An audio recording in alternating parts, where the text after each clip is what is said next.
మిత్రులారా నమస్తే. పరమభక్తి ముక్తిప్రదమైన పోతన భాగవతం దశమస్కంధానికి హృదయపూర్వక స్వాగతం.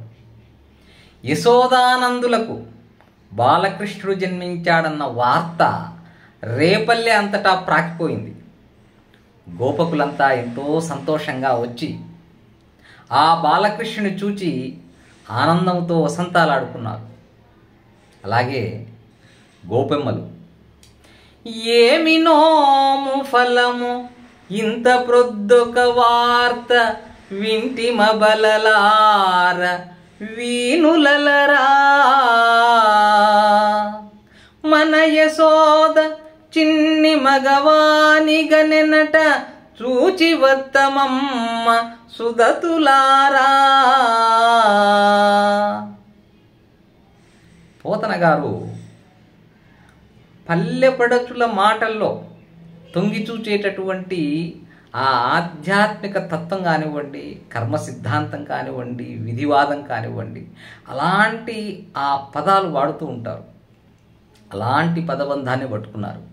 ఏమి నోము ఫలమో, సాధారణంగా ఏదైనా ఒక మంచి జరిగినా చెడు జరిగినా ఆ పల్లె స్త్రీల మాటల్లో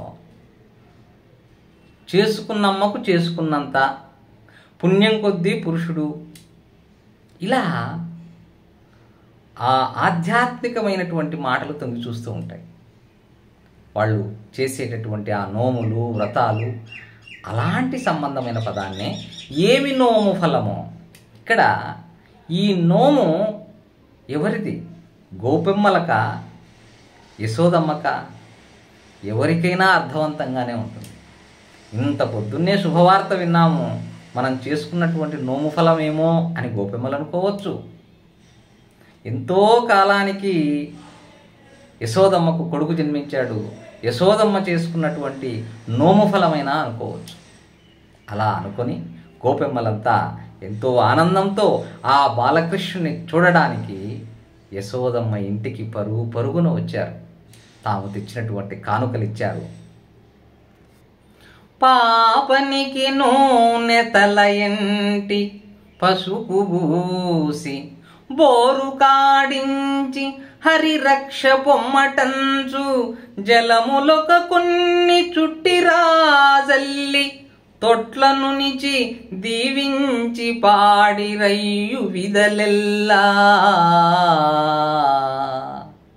ఆ గోపస్త్రీలందరూ బాలకృష్ణుడికి నూనెతో తల అంటి శరీరానికి పసుపు పూసి స్నానం చేయించారు.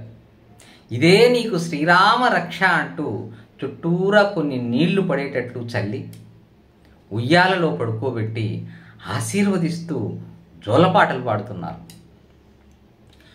జో జో కమలదళే క్షణ జో జో మృగరాజ మధ్య జో జో కృష్ణ జో జో పల్లవ కరపద జో జో పూర్ణేందు వదన జో జో ఎనుచున్. తామర రేకుల వంటి కన్నులు గల ఓ కృష్ణయ్య నిద్రపోవయ్యా. సింహం నడుము వంటి నడుంగల ఓ కృష్ణ నిద్రించవయ్యా. చిగురుటాకుల వలె మృదువైన చేతులు పాదాలు గల కన్నయ్యా జోజో. పున్నమి చంద్రుని వలె నిండైనటువంటి ముఖంతో ఉన్న కృష్ణ నీకు జోకొడతాము, నువ్వు నిద్రించవయ్యా అంటూ జోకొడుతూ ఉన్నారు. ఈ విధంబున అంటూ ఇలా జోలపాట పాడుతుండగా పలుతోయంబుల జగముల పలుతోయములందు ముంచి భాసిల్లెడి ఆ పలుతోయగాడు వల్లవలల నాకరతోయముల చెలంగుచుతడియున్. పెక్కుమార్లు ప్రళయకాలములలో జగత్తులను సముద్ర జలాల్లో ముంచి తాను ప్రకాశించే ఆ బహురూపధారి కృష్ణుడు ఇప్పుడు గోపస్త్రీల చేతుల్లో జలకాలాడుతూ కేరింతలు కొడుతూ ఆడుకుంటున్నాడు. ఆ జగన్నాటక సూత్రధారి ప్రళయకాలంలో వటపత్రశాయిగా మర్రియాకుపై చిన్న బాలుడులా కాలి బొటనవేలు నోట్లో పెట్టుకొని ఆ నీటిపైన ఆడుకోవటం మనకు తెలిసిందే. అలాగే ఒకప్పుడు మత్స్యావతారం, నీటిలోనే మత్స్య రూపంలో ఉన్నాడు. మరొకప్పుడు కూర్మావతారం, తాబేలై మందర పర్వతాన్ని మోశాడు. అలాగే ఆదివరాహ అవతారమై హిరణ్యాక్షుడు భూమిని సముద్ర జలాల్లోకి తీసుకెళ్తే ఆ హిరణ్యాక్షుని చంపి ఆ ఆదివరాహం తన కొమ్ములపై, తన కోరలపై ఆ భూమిని పైకెత్తటం. అంతెందుకు, ఆయన నారాయణుడు, నారముల యందు నివాసం. నారములు అంటే నీరు, నీటి యందు సంచరించేవాడు, నీటి యందు నివాసం ఉండేవాడు.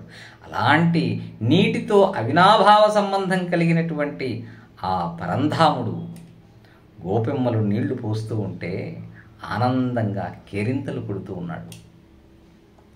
లోకములు నిదురవోవగ జోకొట్టుచు నిదురవోని శుభగుడు రమణుల్ జోకొట్టి పాడ నిదురంగైకొను క్రియ నూరకుండే కను తెరవకయున్.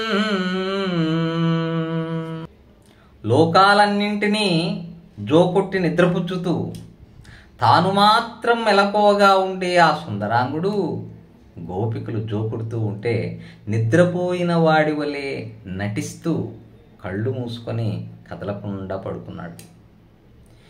ఏ బాములెరుగక ఏ పారుమేటికి పశుల కాపరి ఇంట బాము కలిగే, ఏ కర్మములు లేక ఎనయునెక్కటికిని జాత కర్మంబులు సంభవించే, ఏ తల్లి చనుబాలు ఎరుగని ప్రోడ యశోద చన్నుల పాల చొరవనెరిగే, ఏ హాని వృద్ధులు ఎరుగని బ్రహ్మంబు పుదిగిటిలో వృద్ధి పొందజొచ్చే, ఏ తపములనైన ఎలమి పండని పంట వల్లవి జనముల వాడపండే, ఏ చదువులనైన ఇట్టిట్టిదనరాని అర్థము అవయవముల నందముందే. పుట్టుకే లేని పరమాత్మ ఇప్పుడు ఒక గొల్ల ఇంట్లో పుట్టాడు. ఏ కర్మలు ఎరుగని ఒంటరి ఇప్పుడు జాతకర్మలు చేయించుకుంటున్నాడు. ఏ తల్లి చనుబాలు త్రాగని గడుసరి ఇప్పుడు యశోద చనుబాల రుచి మరిగాడు. ఏ హాని వృద్ధులు పెరుగుట తరుగుట లేని ఆ జగన్నాథుడు ఇప్పుడు యశోద పొత్తిళ్లలో వృద్ధి పొందుతూ ఉన్నాడు.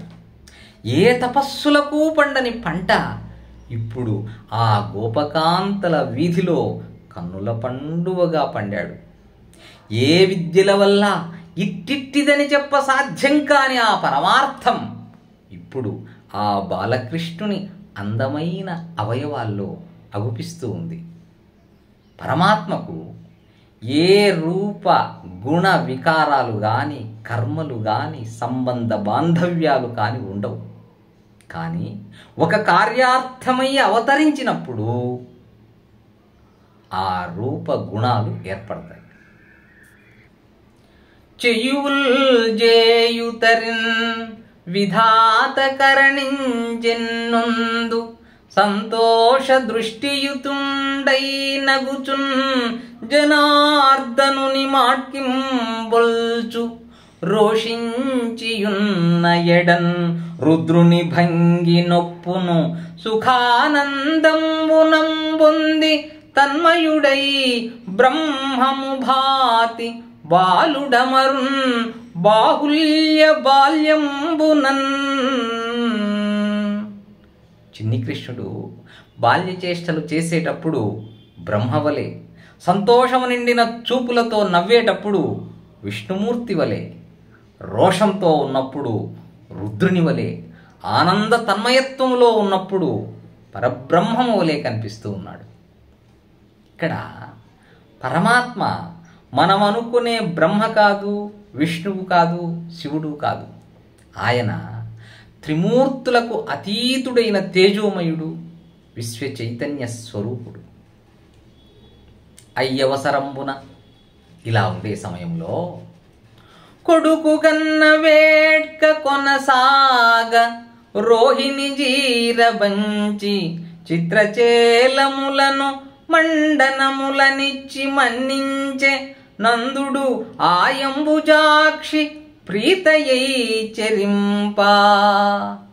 నందుడు తనకు కొడుకు పుట్టాడన్న సంతోషాతిశయంతో రోహిణీదేవిని పిలిపించి ఆమె తృప్తి చెందేటట్లు రంగురంగుల వస్త్రాలు ఆభరణాలు ఇచ్చి గౌరవించాడు.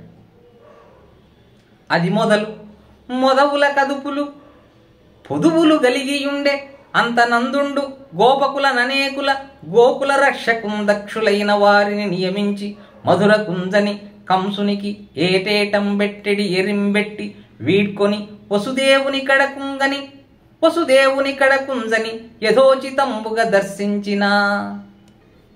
శ్రీకృష్ణుడు జన్మించింది మొదలు ఆలమందలు తమ పొదుగుల నిండా పాలతో కనువిందు చేశాయి. నందుడు రేపల్లె రక్షణకు దక్షులైనటువంటి పెక్కుమంది గోపకుల్ని నియమించాడు. తర్వాత మధురకు వెళ్ళి ప్రతి సంవత్సరం కట్టవలసినటువంటి పన్ను ఆ కప్పాన్ని కంసునికి అర్పించి అతని దగ్గర సెలవు తీసుకొని వసుదేవుని దర్శనం చేసుకున్నాడు. ఆ తర్వాత ఏం జరిగిందో మిత్రులారా తర్వాత వీడియోలో తెలుసుకుందాం. ధన్యవాదాలు. శుభం భూయాత్. హరి ఓం తత్సత్.